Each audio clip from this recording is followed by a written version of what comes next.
Je voudrais, depuis ma mort, dire ceci.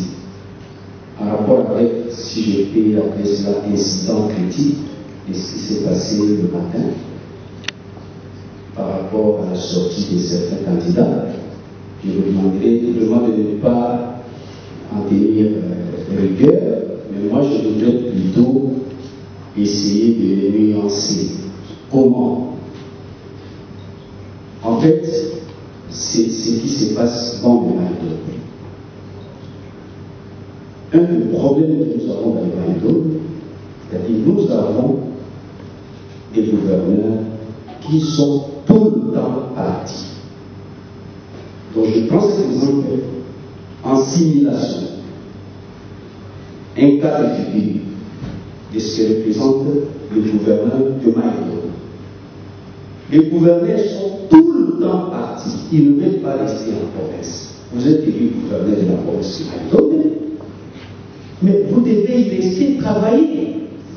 Pourquoi tout le temps Kinshasa? Pourquoi tout le temps passer les temps sur les plages ailleurs que dans sa propre province où on a été élu gouverneur?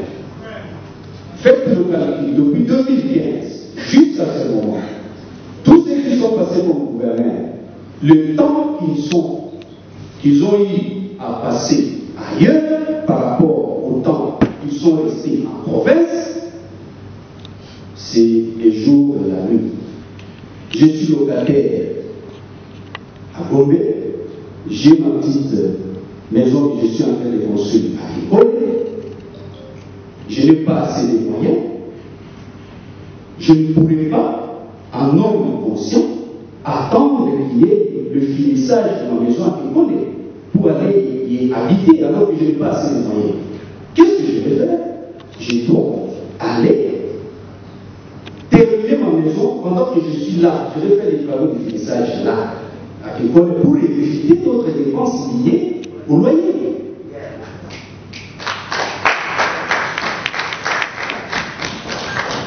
Pourquoi on veut que le gouverneur de Maïdo mais qu'on est tout le temps parti? On ne veut pas rester en province.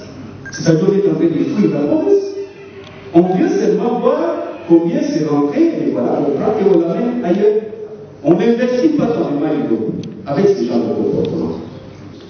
La grande dame, vous m'excuserez peut-être le nom, n'est-ce pas? Pélagie l'opposition. Elle a relevé quelque chose d'hyper important. Quelque chose d'hyper important. Il y a des contrats qui arrivent. Les Maïdo ont besoin des investisseurs. Les gens arrivent et on ne veut pas signer ce contrat. Qu'est-ce qui se passe? Le vrai problème, c'est que quand on a des commissionnaires au sommet de la province, on ne peut pas signer, madame, parce qu'on veut d'abord se retrouver par rapport à ça. Moi, gouverneur, je veux d'abord me retrouver, avant que je puisse signer, avant que je puisse autoriser. Le vrai problème, c'est à ce niveau-là. Qu'est-ce que vous me réservez dans ce contrat? Quelle est ma part dans ce contrat? Le vrai problème, c'est à ce niveau-là. C'est le fait qu'il y a des investisseurs qui manquent pour venir dans le Maïdo. Ils sont nombreux.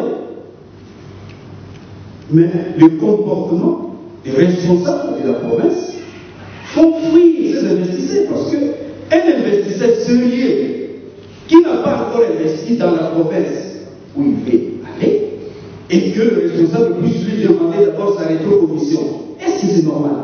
Un investisseur sérieux ne viendra pas. Il ne viendra pas. Peut-être dans son fort intérieur, il n'est pas humain, il n'a pas d'humanité. Je donne un exemple. Nous parlons de la sécurité, nous parlons de ce qui s'est passé dans les territoires de l'Europe. Imaginez les niveaux où les autorités de Maïdo sont arrivées. Le gouvernement central, pour la première fois, en tout cas peut-être à l'époque des doyens, Papa Bolingué, que je respecte beaucoup, peut-être à leur époque, mais depuis que moi je suis né, c'est la toute première fois pour moi de voir le gouvernement central puisse venir en aide aux déplacés d'une province, notre province, Maïdo, les déplacés des provinces. Un nombre important de villes. Mais quand les autorités, les responsables provinciaux à détourner, s'il vous plaît, je pèse le mot.